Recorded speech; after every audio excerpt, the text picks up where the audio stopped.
Hello and salutations. So here I'm going to talk a little bit about weapons. And this is kind of a critique, kind of a critique. This is a critique.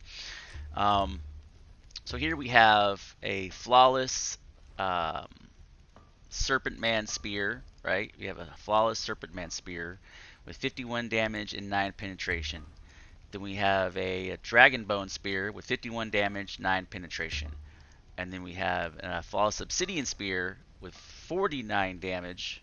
Did I say 50? 51 damage, 49 damage, and 8 pin, and then 48 damage with 8 pin. So these, and the durability is the same on both of these, the 2100, 2100. And then on these two, this is the wild card, I guess, with the lesser durability on the Dragon Bone Spear.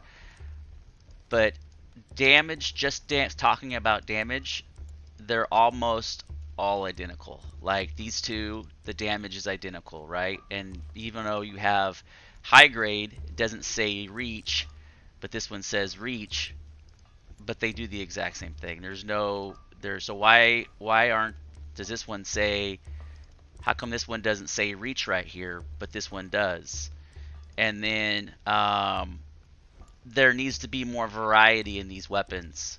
Like, um, one of these, like the Serpent Man, needs to have higher pin and an additional stat like the percent chance to poison. Or there just needs to. These are all super generic. Like there's literally no point in going out and going to the dungeon and unlocking these other abilities, are going up and farming star metal to get this one. Like it like there's systems in place that make other things obsolete. And so there needs to be a degree of variety and specialization in these items. I like how obsidian, since it comes from rock, you would have a higher durability. I'm down with that vibe. You could also say that the the penetration is less because it comes from rock, but it's heavier, so therefore the weight would be increased because it comes from rock, but the damage is much higher. So you would, let's say you have a penetration of 7, but then you have a damage of 52 because it comes from rock. And then bone is light. So I don't know where you get this 8.7 pounds when you don't have the durability to match. Like these stats almost should be opposite. But bone in general is super lightweight compared to stone with that durability. So the durability needs to coincide with the weight. And then bone also has a high degree of penetration. Um, but and also there's nothing in here that speaks of weapon speed, how fast somebody attacks. So there needs to kind of be a rework on you can systematically go through one weapon type and do a rework, do a small patch. 2 weeks later, go through, do a rework, do a small patch. On axes, and then a week later, go to swords, and just clean up the tooltips and the damage and make all this stuff uniformed. Um, because this should say reach right here, right? And mid grade flawless, high grade, flawless. Like if this is high grade, then and these are all flawless, then well that's not high flawless. High grade flawless, high grade flawless. Okay, let's do this. Okay, mid grade fall. But see how it's mid grade, but yet it has higher damage than the high grade flawless.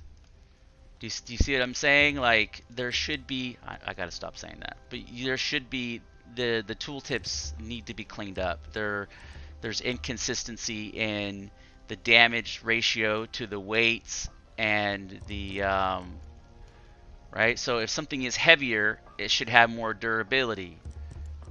So this is lighter, it has more durability. This is heavier and has less durability, and it's mid-grade, but yet it does more damage. So this needs to be cleaned up. high grade, and it's super heavy. Like this is totally should be opposite. And then star metal, which is super light, high grade, flawless. All of this kind of actually makes sense up here, but the durability, but the weight is not the representation of the durability. So there's some food for thought, for some perspective on. Really just need to go through and get an Excel spreadsheet with maybe some icons and go through and just take a hard look at all the weapons and match them up, and come up with a an algorithm, like a macro. So for every bit of weight represents blank number of durability, right? So every point 10 pounds equals 100 durability. And then so if you want to make something that have a lot of durability, then you pay for it in your carrying weight. And then that, because weight equals force, so that equals the higher the weight is a multiplier of the damage, right? And then in return affects stamina. And you need to have a stamina bar on here also, how the weapon impacts the stamina. And then, but the counter to that is the lighter well, that would and then also you would have a multiplier on penetration. So you could either work it either way. The lighter something is, the more penetration it has. Yeah, the lighter something is, the more penetration it has, and the less effect that it has on stamina. So if they go one direction, they do more damage, but have more of a stamina drain. If they go the other direction, they do they do more armor pen and less of a stamina drain, but do less damage.